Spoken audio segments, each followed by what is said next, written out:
김건희 특검이 집사 게이트 관련자들을 줄줄이 소환했습니다.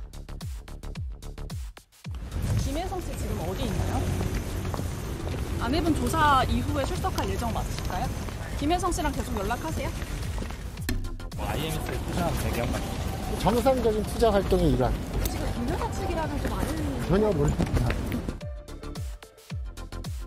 자본 잠식 상태 렌터카 업체에 기업들이 184억 원을 투자했고 이 중 46억 원이 김건희 집사 김예성 씨의 부인이 이사로 있는 회사에 흘러 들어간 겁니다. 투자 배경에 김건희 여사가 있었는지 특검은 그 연결고리를 찾고 있습니다. 이런 가운데 특검이 확보한 증거도 있습니다. 나토 행사에서 착용했던 그라프 목걸이와 샤넬백의 영수증을 찾은 겁니다. 나토 행사에 동행했던 대통령실 행정관도 불러서 조사했습니다. 특검이 김건희 여사의 주변을 파고들자 협조하겠다던 김 여사의 입장은 미묘하게 바뀌었습니다. 김건희 씨에 대한 소환 통지서를 수령한 변호인으로부터 특검에 방문하여 조사 방식 등을 협의하고 싶다는 요청이 있었습니다. 특검은 별도의 협의는 불필요하고 통지된 일자에 출석하는 것으로 충분하다는 뜻을 전달하였습니다. 조사 방식을 협의하겠다는 건 또 다른 특혜를 요구하는 걸로 보이는데 특검은 협의는 필요 없다며 딱 잘랐습니다. 예, 피의자가 수사기관에게 조사 방식을 협의하자. 어떻게 봐야 될지 지금부터 토론하겠습니다. 문홍주 특검보의 설명을 들으셨다시피 소환 통지서를 수령한 변호인으로부터 특검에 방문해서 조사 방식을 협의하고 싶다는 요청을 받았다. 조사 방식을 협의하겠다는 요청을 받았다. 특검은 협의가 불필요하다라는 입장을 전달했다입니다. 여러 보도에 따르면 건강 상태를 언급하면서 혐의가 여러 가지가 있기 때문에 좀 나눠서 하자. 하루에 하나씩 하자. 뭐 이런 얘기도 나왔다는 걸로 지금 알려지고 있습니다. 물론 좀 더 확인을 더 해야겠지만 하루에 한 혐의씩 자주 조사하자. 어떻게 봐야 되는지는 뭐 시청자들께서도 판단하시겠지만 네 분의 의견을 구하겠습니다. 먼저 신현영 의원님. 네, 결국에는 오늘 특검 브리핑에서 협의 불필요라고 단칼에 잘라버린 거 아니겠습니까? 네. 우리 국민들이 김건희 당시에 윤석열 정권에서의 그런 조사의 황제 의전을 여전히 기억하고 계십니다. 네. 예, 핸드폰이 뺏겼고요, 검사들이. 그리고 실제로 출장 조사를 했고요. 결국에는 조사 이후에 무혐의 받았죠. 그렇기 때문에 제대로 된 조사가 되지 않은 거에 대한 분노를 갖고 있고 그런 부분들이 비상계엄과 이런 조기 대선으로 인해서 정권이 바뀐 상황에서 김건희 씨가 어떻게 어떤 방식으로 어떤 과정으로 조사를 받을지에 대한 국민적 관심이 상당히 높다고 생각을 합니다. 김건희 특검에서는 모든 국민이 동등하게 피의자로서의 조사를 받아야 된다라고 생각하기 때문에 오늘 단칼에 이런 협의 불필요라고 입장을 전달한 것으로 이해를 하고요. 아마 김건희 씨의 입장에서는 지금 머리가 아주 불이 날 겁니다. 16개의 안건에 대해서 지금 조사를 받아야 되는데 예. 워낙에 건 바이 건으로 다양한 이슈들이 있지 않습니까? 뭐 사적 이익을 추구하기 위해서 권력을 이용한 것뿐만 아니라 불법 대선이나 선거 개입이나 국정 개입이나 너무 다양한 이슈들에 대해서 본인이 방어 논리를 변호인단이랑 지금 준비를 하고 있을 텐데요. 과연 이런 부분에 있어서 한꺼번에 조사를 받게 되면 본인도 아마 헷갈리고 그러다가 본인이 있는 그대로의 그 진실을 또 얘기할 수 있는 리스크가 있기 때문에 건 바이 건으로 나누어서 하자라는 협상을 하려는 그런 변호인단과의 모종의 그런 소통을 이렇게 전달한 것이 아닌가 싶긴 한데요. 네. 그 배후에는 또 건강상의 이유입니다. 아산병원에 입원했을 때 그리고 휠체어를 타고 퇴원하는 그런 모습들. 결국에는 국민들한테 뭔가 연민 그리고 나 아프니까 이런 부분에 있어서의 일부의 정치 탄압이야라는 것을 간접적으로 메시지를 전하는 그런 의도가 분명히 있었다라고 생각을 하는데요. 실제로 보면은 우울증이라는 것도 그리고 집에서 있는 모습들도 그렇게 아파 보이지는 않았다라는 여러 증언들도 있는 만큼 예. 저는 국민의 한 사람으로서 이제는 국민들한테 정말 사죄하는 마음으로 본인이 정권에서 권력을 잡고 있을 때 그 수많은 정말 사적 이익에 대해서는 소상히 밝히고 그리고 그냥 엄중한 처벌을 받는 모습으로서의 속죄를 해야 된다고 생각을 합니다. 예, 알겠습니다. 건강상의 이유를 지금 제기하고 있는데 전직 대통령도 간 수치가 높아서 뭐 여러 다른 이유도 있지만 간 수치가 높아서 구속에서 풀어줘야 된다라는 취지의 주장을 했고 일반인에 비해서 5배 높다라는 이야기까지 했다고 하죠. 지난 구속 적부심 때요. 물론 기각이 됐습니다. 성실히 조사를 받겠다라는 말과 지금 오늘 특검에 요청한 내용이 좀 다른 것 같다는 생각이 드는데 어떻습니까? 우선적으로 오늘 특검이 좀 나눠서 하자 그렇게 얘기했을 때 할 수 없다고 얘기를 하지 않았습니까? 이것에 대해서 김건희 여사 측 변호인이 그러면 이거는 우리가 못 받겠다 이렇게까지 뭔가 본인들이 협조할 수 없음을 제시를 한다면 저는 그런 비판을 받아야 된다고 봅니다. 하지만 아직 특검의 입장에 대해서 김건희 여사 측 변호인이 어떤 입장을 내놓지는 않고 있습니다. 그리고 이번에 특검이 조사를 하고 싶은 내용이 16가지 혐의 아닙니까? 그렇다면 특검 입장에서도 제가 볼 때는 김건희 여사를 불러다가 하루 만에 이거를 다 조사하기는 쉽지 않을 것 같다는 저는 생각이 듭니다. 네. 왜냐하면 2주 후 사실상 이제 다음 달에 김건희 전 여사를 불러서 조사를 하기 전에 이른바 16가지 의혹과 관련된 사람들을 계속 부르고 있지 않습니까? 그렇다면 그분들의 어떤 조사를 통해서 사실관계를 확인한 다음에 김건희 여사한테 질문을 하기 위해서라면 뭔가 제가 봐도 특검 입장에서라도 한두 번, 제가 볼 땐 3-4번도 또 부를 수도 저는 있다고 봐요. 그런 측면에서 봤을 때 이게 수사를 잘 안 받겠다는 강력한 의지의 표명인지 아니면 특검이 용인을 해준다면 우리는 나눠서 이렇게 의혹별로 받는 게 좋다. 그러니까 본인들의 어떤 입장을 얘기했지 이걸 가지고 우리는 이걸 특검이 받아들이지 않으면 우리는 이걸 소환 조사에 대해서 임하지 않겠다. 이런 식의 어떤 거부의 입장은 아닌 것 아닌가 그런 생각을 해봅니다. 예, 16가지 혐의점이 있죠. 한 번에 다 조사하기는 쉽지 않을 수 있다. 이런 의견이고 여러 차례 나눠서 수사를 할 수밖에 없다. 다만 또 법조계에서는 첫 번째 조사하고 구속영장 청구해서 구속을 시키겠다라는 생각이 아닌지에 대해서 여러 의견들이 있는 것도 동시에 나오고 있습니다. 어떻습니까, 성춘 의원님? 이게 보기에 따라서는 글쎄요, 방어권이라고 봐야 될지는 모르겠으나 향후에 결국은 불응하기 위한 포석을 지금부터 까는 것 아닌가라는 생각도 할 수 있을 것 같아요. 불응까지는 하긴 어려울 거라고 봅니다. 예. 왜냐하면 불응하게 되면 이렇게 그 정도로 비협조적으로 나면 결국 체포영장, 바로 구속영장이 나올 것이기 때문에 지금 김건희 여사가 펼치고 있는 전략은 윤석열 전 대통령과 사실상 똑같습니다. 최대한 지연시키자. 왜냐하면 특검은 기한이 정해져 있기 때문에 최대한 지연시켜서 최대한 수사의 성과를 줄이자라는 게 하나 있을 수 있고요. 그리고 그렇게 수사를 늦춤으로써 구속을 최대한 늦추는 겁니다. 윤석열 전 대통령 결국 구속이 됐죠. 근데 윤석열 전 대통령이 구속되는 과정에서 많은 사람들이 구속 전후로 지켜봤습니다. 윤석열 전 대통령이 여전히 갖고 있는 권력을 이용해서 본인과 혐의에 관련된 관련자들을 어떻게 압박하고 회유하는지를 다 보지 않았습니까? 구속된 이후에 최측근들의 증언이 달라지고 있다. 사실 특검의 구속 사유에 딱 그게 들어가 있었는데 실제로 구속된 이후에 달라지고 있죠. 전 김건희 여사도 마찬가지라고 생각합니다. 빠르게 구속이 되어야 하고 그렇지 않게 될 경우 지금 아까 나왔던 칩사게이트의 김모 씨 이미 해외로 도주했죠. 지금 그 삼부토건 주가조작국의 핵심인 인물인 이모 부회장 역시나 지금 잠적해 있는 상태입니다. 지금 김건희 여사와 관련된 혐의자들이 하나둘씩 사라지고 있는 상황입니다. 저는 이건 역시 증거인멸에 해당하는 것이고 그 혐의의 중심에 있는 김건희 여사가 거기서 어떤 역할을 했는지 우리는 알 수 없는 상황입니다. 그렇다면은 이 정도로 밖에서 윤석열 전 대통령과 마찬가지로 밖에서 이런 영향력을 행사하는 것으로 보여지는 김건희 여사에 대해서는 저는 빠르게 수사를 하고 빠르게 구속하는 것이 이 혐의를 증거인멸하는 것을 막는 길이라고 보기 때문에 지금 김건희 여사가 협조하겠다, 뭐 하겠다 하면서 최대한 늦추고 있는, 최대한 이걸 구속이나 이런 것들을 좀 지연시키려고 하는 전략들은 전 특검이 좀 파악하고 있을 거로 믿고요. 그래서 빠르게 좀 수사를 진행할 거라고 믿겠습니다. 예. 지난해 7월 20일 토요일 새벽까지 12시간 동안 대통령실이 지정한 정부 보안청사에서 대면 조사를 받았습니다. 당시에는 영부인이었고요.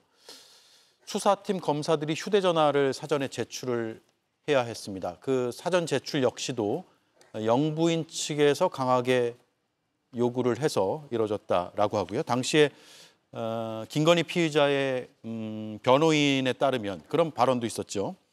검사 휴대전화에 폭발물이 설치되어 있을 가능성도 있기 때문에 그런 것까지 감안해서 제출을 하게 했다라는 취지의 설명도 있어서 굉장히 공분을 샀던 적도 기억이 납니다.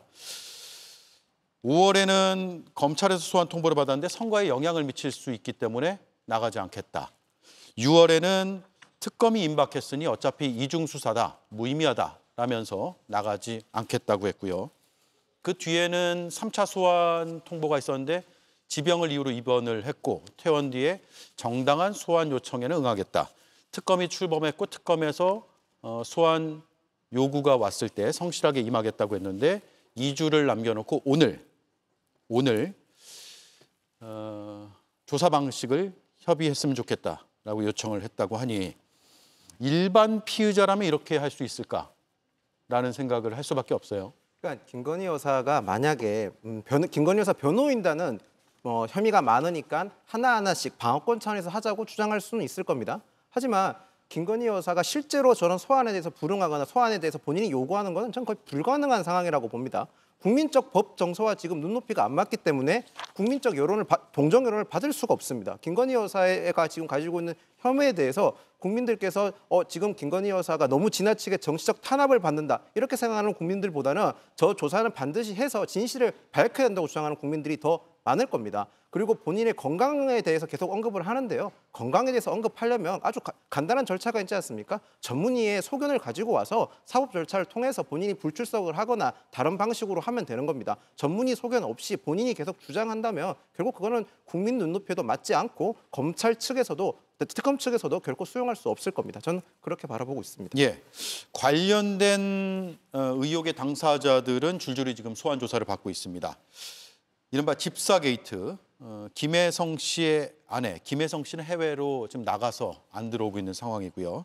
김혜성 씨의 아내, 또 신한은행의 전직 부행장, 또 경남스틸이라는 회사의 대표가 소환 조사를 받거나 받고 있고, 이종호 씨, 또 삼부토건 전현직 경영진, 또 전직 대통령실 행정관, 대통령실에서 당시 영부인의 측근으로 알려져 있는 조모 씨, 또 전 통일교 세계본부장 윤모 씨 등등입니다.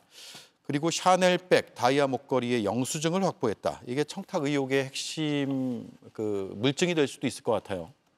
그렇죠. 지금 보면은 결국에는 통일교 그리고 건진법사, 그래서 김건희 여사로 연결되는 그 고리에서의 이 명품백, 그리고 6천만 원짜리 다이아 목걸이가 어디까지 전달이 됐고 그 대가로 어떤 이득을 취했느냐에 대해서 김건희 특검이 지금 추적을 하고 있는 것 아니겠습니까?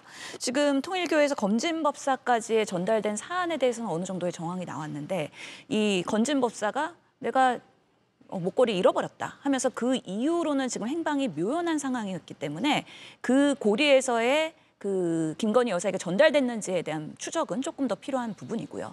특히 샤넬백 같은 경우에는 이미 그 주변 김건희 여사의 행정관이 샤넬백을 다시 바꿔가는 증거들을 수집을 했기 때문에 이런 부분에 있어서의 이런 청탁 개입 그리고 금품 수수, 이런 이해관계가 분명히 지금은 조각이 되고 있는 상황이다.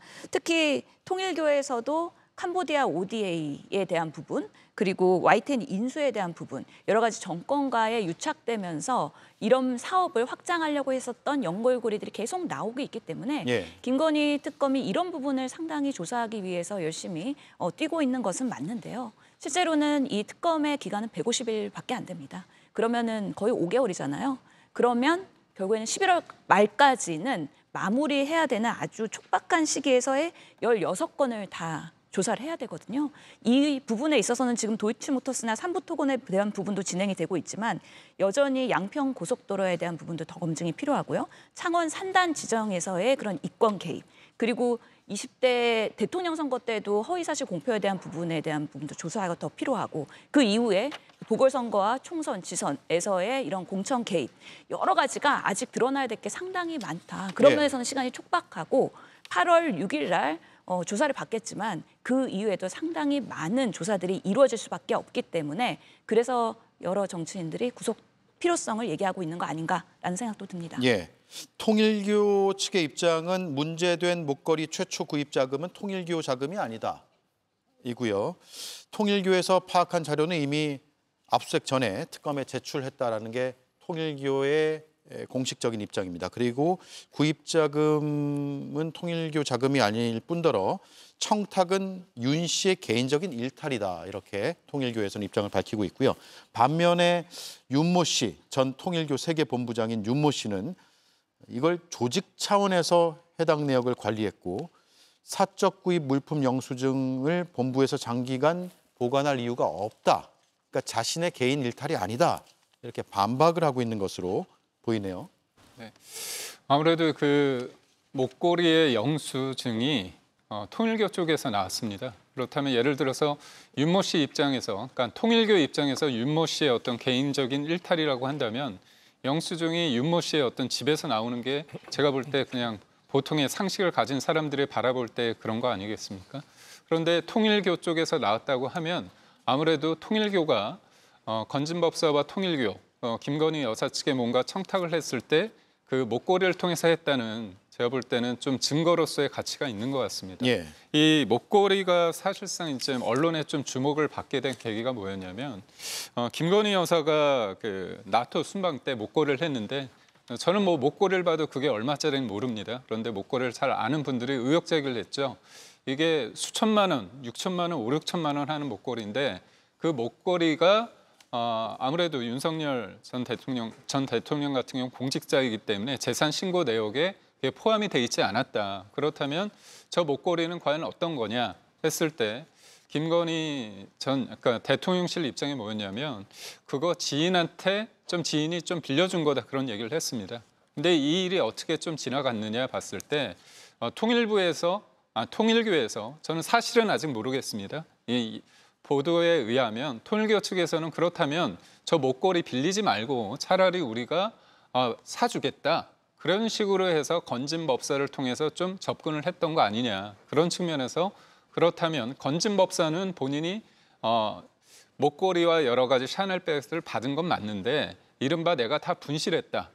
배달 사고를 냈다. 그러니까 김건희 여사 측에 전달이 안 됐다. 그런 얘기를 하는 와중에 아직 특검에서는 목걸이와 그 샤넬백이라는 어떤 실제 어떤 물품 그거는 확보하지 못했습니다. 예. 그렇지만 여러 가지 그 물건을 샀다고 하는 영수증은 지금 확보한 상태이기 때문에 앞으로의 그 실제 목걸이와 샤넬 가방이 어디 있는지 이 부분에 대한 어떤 수사가 좀 더 이루어져야 되지 않을까 싶습니다. 예. 김건희 피의자 관련 수사 소식이 너무 많아서 다 다루기는 어려울 것 같고요. 공천 개입 의혹 마지막으로 성치훈, 김윤영 의원께 질문드리고 끝낼게요. 김상민 전 부장검사를 출국 금지 조치한 상태고요.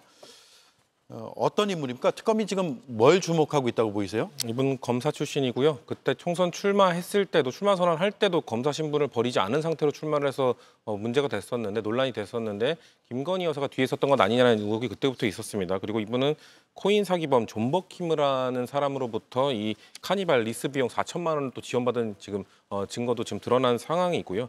김상민 전 검사, 이 명태균 씨의 입에서 이름이 나왔었죠. 왜냐하면 22년 재보궐선거 때 이 김영선 전 의원의 공천을 사실상 김건희 여사를 통해서 윤석열 전 대통령을 통해서 공천을 받아냈다는 의혹을 지금 받고 있는 상황인데 24년 총선에 가서는 다른 사람을 줘야 되니까 다른 곳으로 가라라고 하는 걸 우리가 익히도록 알고 있죠. 그 다른 사람에게 줘야 된다. 그게 김상민 전 검사입니다. 김상민 전 검사를 그럼 또 왜 줘야 되는가? 우리가 김영선 전 의원에 대한 지금 의혹은 이거 아닙니까? 명태균 씨가 공짜로 뭔가 여론조사 등등을 대줬기 때문에 비용들을 해줬기 때문에 대가로서 공천을 받은 거라면 그럼 김상민 전 검사는 왜 그 지역에 윤석열 전 대통령보다 김건희 여사가 공천을 주려고 했었는가? 저는 거기에 핵심이 있다고 보고요. 근데 명태균 씨 입에서는 조국 수사 때 좀 고생을 했으니까 그 사람을 줘야 된다라는 얘기를 자기는 들었다고 했기 때문에 그것과 관련된 특검의 수사가 이루어지면 이 김상민 전 검사가 어떤 역할을 했고 어떤 혹시나 청탁을 받았는가 아니면 김건희 여사나 윤석열 전 대통령으로부터 뭔가 부당한 일을 지시를 받고 그걸 이행했기 때문에 공천을 받도록 해준 것인가 그런 것들에 대한 전방위적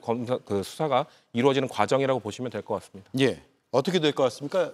결국 공천은 못 받았잖아요. 컷오프 됐었잖아요. 당시에 국민의힘 비대위원장이었던 한동훈 비대위원장은 김상민 검사는 현직 검사 신분임에도 불구하고 출마를 출마를 시사하는 문자를 보냈기 때문에 단수 공천뿐만 아니라 경선조차도 허락할 수 없다라는 아주 강단 있게 다 컷오프 시켰습니다. 김영선 의원 역시 마찬가지로 후쿠시마 오염수 사태 때 바닷물을 직접 떠먹는 행위 등으로 인해서 그리고 또 본인의 구명 활동을 여러 차례 했기 때문에 단호하게 컷오프 했었습니다. 하지만 김상민 의원이 저런 현직 검사 신문으로서 저런 자신의 출마를 저렇게 강행할 수 있었던 거는 무엇인가 뒤에서 보이지 않는 힘이 작용했지 않느냐는 의혹은 충분히 가질 수 있습니다. 거기다가 명태균 씨 역시 지금 이 사건에 대해서 구체적으로 계속 밝히고 있는 만큼 김상민 씨에 대한 조사는 불가피해 보이고 김상민 씨에 대해서 조사를 하게 되면 조금 더 그때 당시에 있었던 김건희 여사가 어떤 일을 했는지에 대해서 충분히 더 밝혀질 거라고 보입니다. 네.